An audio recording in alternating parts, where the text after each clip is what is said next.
tubabaye nabwo niyo ihamagaye umuntu ntarara ku isi irakomeye.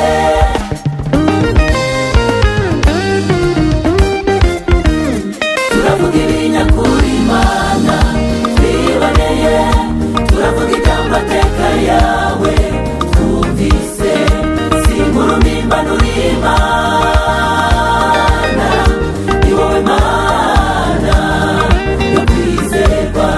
Hari ibyo twasomye mu bitabo turemera, hari ibyo twumvise mu mateka turizera, ariko hari n'ibyo twiboneye, ariko hari ibyo twiboneye. Si inkuru mpimbano dufite Imana, Imana ikomeye. Hari ibyo twiboneye, ariko hari n'ibyo twiboneye, imitima yacu iranezerwa. Si inkuru mpimbano dufite Imana, haleluya, Imana ikomeye.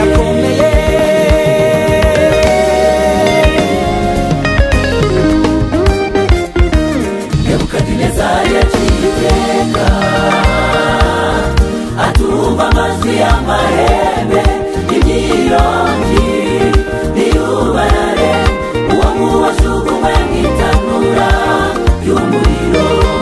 Niko byagenze, bafata abagabo b'Abayuda barababoha, babajugunya mw'itanura ry'umuriro. Nebukadinezari yashize umwanya yitegereje arumirwa, abaza abagabo bari kumwe, atese ntitwashizemo batatu gusa. Ndabona ntacyo babaye, bari kumwe n'undi wa kane, kandi uwa kane ishusho ye ndabona isa ni Yesu Mwana w'Imana. Si inkuru mpimbano dufite Imana, Imana ikomeye. Imana igendana natwe no mu muriro, si inkuru mpimbano dufite Imana, Imana ikomeye.